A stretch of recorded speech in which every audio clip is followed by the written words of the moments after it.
Episode की शुरुआत में हम देखते हैं कि मैग्ना, आस्था और नोबेल ब्लैक बुल के बेस पहुंच जाते हैं और कैप्टन यामी उनकी बातें सुनकर हंस रहे होते हैं। तब आस्था पूछता है, क्या ये सच में हंसने का टाइम है कैप्टन यामी? तब कैप्टन यामी कहते हैं, तो क्या हमें सेहे के मरने पर उदास होना चाहिए? तब मैग्ना कहता है, बिल्कुल नहीं, सेहे सबको हंसते हुए देखना चाहता था, इसलिए हमें हंसना चाहिए। तो चलो सभी लोग हंसो। और हम देखते हैं मैग्ना, नोबेल और आस्था तीनों हंसने लगते हैं। तब कैप्टन यामी कहते हैं, चलो बस करो, सेहे के साथ बहुत बुरा हुआ, पर तुम तीनों ने विलेज को बचा लिया है, तो इसलिए प्राउड करो। तब आस्था मैग्ना से पूछता है, आखिरकार तुम अपने हाथों से ये कौन सा साइन बना रहे हो? तब मैग्ना कहता है, क्या तुम्हें पता नहीं है, ये मैजिक नाइट सलूट है और ये तीनों फिंगर क्लोवर को इंडिकेट करती हैं। तो चलो अब तुम भी इसे ट्राई करो। और तब हम देखते हैं फिनरल और वेनिसा भी वापिस आ जाते हैं। और तब फिनरल कहता है, कैप्टन हम अभी अभी मैजिक इन्वेस्टिगेशन डिपार्टमेंट से आ रहे हैं। तब कैप्टन यामी कहते हैं, तो फिर तुम्हें क्या पता चला? तब मैग्ना कहता है, क्या तुम्हें पता चला कि ये सब कुछ किसने किया है? मैं उसे मारने के लिए बहुत उतावला हूँ। तब वेनिसा कहती है, उन्हें इसके बारे में कुछ भी नहीं पता है, पर उस वॉच को देखकर ऐसा लगता है कि वो कोई हाई स्टेटस का आदमी था। और तब हम देखते हैं उस एंटी बर्ड को देखकर नोबेल और वेनिसा दोनों खुश हो जाते हैं, पर आस्था उसे मारने के लिए उतावला हो जाता है और नोबेल उसे रोकने लगती है। और तब वो दोनों उस बिल्डिंग को तबाह करने लगते हैं, जिससे कैप्टन यामी गुस्सा हो जाते हैं और कहते हैं, अब इस इन्वेस्टिगेशन को मैजिक डिपार्टमेंट पर ही छोड़ दो और गुड न्यूज आने का वेट करो। पर अभी के लिए मेरे पास आप सबके लिए एक गुड न्यूज है। तुम्हारे सॉसेज विलेज के काम के लिए विजिट किंग ने तुम्हें एक स्टार दिया है, जिसे देखकर सभी खुश हो जाते हैं। तब आस्था कहता है, आखिरकार ये स्टार किस लिए है? तब वेनिसा कहती है, जो मैजिक नाइट अच्छा काम करता है उसे विजिट किंग की तरफ से एक स्टार मिलता है, और ये कंपटीशन के लिए भी है, और ये सभी मैजिक नाइट स्क्वाड्स को दिए जाते हैं। तब फिनरल कहता है, जिस मैजिक नाइट स्क्वाड के पास जितने ज्यादा स्टार्स होते हैं उसका मतलब होता है उन्होंने उतना ज्यादा अचीव किया है। तब वेनिसा कहती है, और इस टाइम गोल्डन डोम के पास सबसे ज्यादा स्टार्स हैं, जो कि है टोटल 70। तब आस्था कहता है, तो फिर हमारे पास कितने स्टार्स हैं? हम इतना भी गोल्डन डोम से ज्यादा पीछे नहीं होंगे। तब कैप्टन यामी कहते हैं, इस स्टार को मिलाकर अब हमारा स्कोर -30 है और हमें बस 100 स्टार्स और चाहिए गोल्डन डॉन तक पहुंचने के लिए। जिसे सुनकर आस्था शॉक हो जाता है और तब कैप्टन यामी सभी को इस महीने के पैसे देते हैं और सभी लोग खुश होकर अपने अपने काम की बातें करने लगते हैं और उन्हें एक दिन की छुट्टी मिल जाती है। तब नोबेल कहती है, ये तो बहुत कम पेमेंट है। तब आस्था कहता है, क्या तुम मजाक कर रही हो? इतने में तो हम ऑर्फन एज में 10 महीने का राशन ले आते हैं। तब नोबेल कहती है, वहाँ का तो खाना भी बेकार होता है। तब आस्था कहता है, सिस्टर लिली जो भी बनाती है वो बहुत टेस्टी होता है। तब नोबेल कहती है, आखिरकार वो कौन है? तब आस्था कहता है, ये वो ब्यूटीफुल लेडी है जिससे मैं एक दिन शादी करना चाहता हूँ। तब नोबेल कहती है, पर सिस्टर्स कभी किसी से शादी नहीं कर सकते। तब आस्था कहता है, मैं किसी तरह से इस इम्पॉसिबल काम को पॉसिबल कर दूंगा। तब वेनिसा पूछती है, तो अब तुम इस मनी का क्या करने वाले हो? तब आस्था कहता है, मैं इस मनी को अपने विलेज के चर्च में भेज दूंगा। तब मैग्ना कहता है, ये तुम अच्छा काम कर रहे हो। तब आस्था कहता है, क्या तुम भी अपनी मनी घर भेज रहे हो? तब मैग्ना कहता है, हाँ बिल्कुल, जब मेरे पास अब की अमाउंट का 100 टाइम्स होगा। तब वेनिसा कहती है, तुम्हें खुद के लिए भी कुछ रखना चाहिए। तब आस्था कहता है, पर मैं इसे इस्तेमाल कहाँ करूँगा? तब वेनिसा उन दोनों को शॉपिंग पर चलने के लिए कहती है और तब हम देखते हैं आस्था अपने घर वालों के लिए लेटर लिख रहा होता है और उन्हें बता रहा होता है कि कैसे ये सभी लोग उसका ख्याल रख रहे हैं। और यहाँ हम देखते हैं मैग्ना उसे अपने फायर वॉल से जला देता है। तब आस्था कहता है, अगर ऐसे ही चलता रहा तो शायद मैं अगले महीने तक विजिट किंग भी बन जाऊं और तब आप प्लीज मुझसे शादी कर लेना और अब मैं आपके लिए अपनी पेमेंट भेज रहा हूं। और तब आस्था लेटर लिखने के बाद कहता है, सिस्टर लिली तो इसे पढ़कर रो ही देंगी। और विजिट किंग के कैसल को देखकर सोचता है, तो ये है विजिट किंग का कैसल, पता नहीं विजिट किंग असलियत में कैसे होंगी। और तब हम देखते हैं अगले दिन वेनिसा उन दोनों को शॉपिंग कराने ले जाती है और तब हम देखते हैं जैसे ही आस्था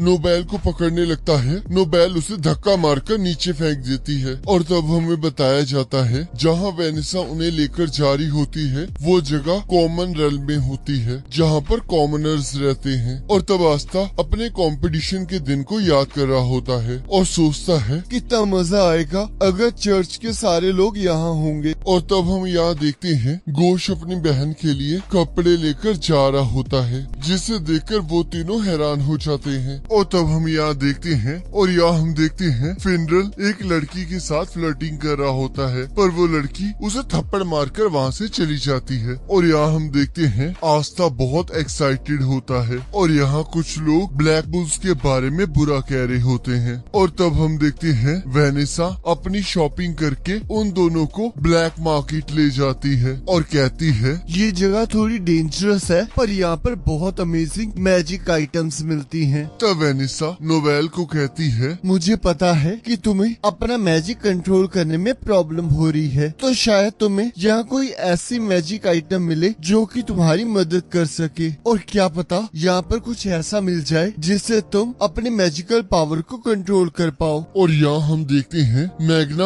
अपने पैसों को बढ़ाने के लिए यहाँ गैम्बलिंग करने आया होता है। और तब हम यहाँ देखते हैं सैके भी गैम्बलिंग में हारकर वापस जा रहा होता है और कहता है एक मैजिक नाइट को एक मामूली से चोर को पकड़ना पड़ रहा है, ये कितना बेकार काम है। मुझे तो लगा था ग्रीन मेंटस में आकर मुझे कोई अच्छा काम मिलेगा, पर ये मैजिक नाइट स्क्वाड भी कितनी बेकार है। आखिरकार एक इंसेक्ट कौन बनना चाहता है, और जब वो लोग मिशन पर जाते हैं तब वो मुझे चारा की तरह यूज करते हैं। और तब हम देखते हैं नोबेल जैसे ही एक मैजिक आइटम को पहनकर अपना मैजिक यूज करने लगती है, उसका मैजिक सैके से जाकर टकरा जाता है। तब सैके उन दोनों के सामने अपना इम्प्रेशन बनाने लगता है, पर नोबेल उसका मजाक उड़ाती है। और तब हम देखते हैं आस्था भी कुछ बेकार सा खरीद कर वहाँ आ जाता है और एक्साइटेड होने लगता है, जिसे देखकर सैके बहुत शॉक हो जाता है। तब सैके सोचता है ये दोनों ब्यूटीफुल वुमेन्स इसके साथ हैं, अब तो मुझे इससे जेलसी हो रही है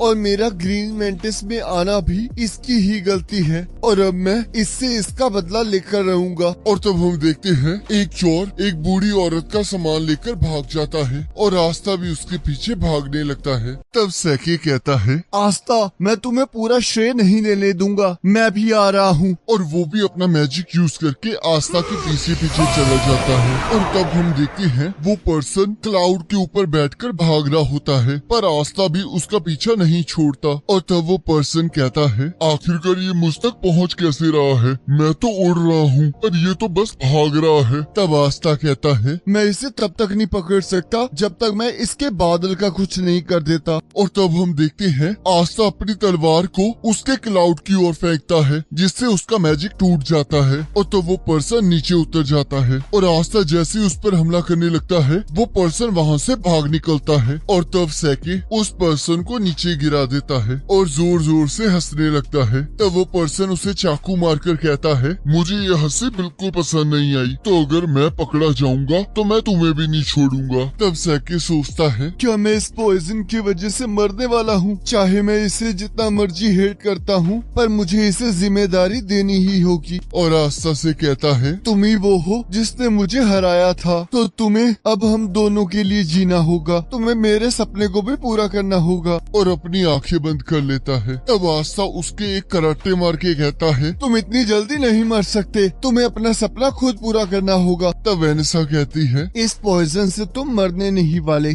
और तुम इस दवाई से अभी ठीक हो जाओगे। और तब सैके उस पर्सन को लेकर वहाँ से चला जाता है और तब बाकी सभी लोग उस बूढ़ी औरत को उसका सामान वापस दे देते हैं। तब वो बूढ़ी औरत कहती है एक स्वॉर्ड जो किसी भी मैजिक को काट सकती है, मैंने अपनी जिंदगी में इसे पहली बार देखा है। और तब वो बूढ़ी औरत एक पर्सन में कन्वर्ट हो जाती है और तब वो पर्सन कहता है यामीन ने तो सच में अपने लिए कुछ अलग ही चुना है। और तब एक पर्सन उसके सामने अपीयर होता है और हमें पता चलता है कि वो आदमी और कोई नहीं विज़र्ड किंग है और वो शहर में नए नए मैजिक्स ढूंढ रहा है। तब मार्क्स कहता है पर आपको ये करना शोभा नहीं देता। तब विज़र्ड किंग कहते हैं अलग अलग मैजिक देखना बहुत मजेदार काम है, तो तुम अब शांत रहो। और तब विज़र्ड किंग यूनो को देखकर एक्साइटमेंट में उसके पीछे चले जाते हैं और तब हमें क्लाउस बताता है इस बार गोल्डन डॉन में 2 नए चेहरे आए हैं। पहला है यूनो और दूसरी है मिमोसा, जो कि रॉयल फैमिली से बिलोंग करती है। और हमारा पहला मिशन है सलीम डी हेल्प्स को प्रोटेक्शन देकर सही सलामत उसके घर पहुंचाना। तब यहाँ क्लाउस पूछता है हम एक नोबल के सन को हर्ट किंगडम क्यों लेकर जा रहे हैं, और मैंने इस नोबल के बारे में सिर्फ नेगेटिव थिंग्स ही सुनी है कि ये पैसों के दम पर अपना रौब दिखाता है। तब कैप्टन विलियम कहते हैं शायद उन्हें इसी वजह से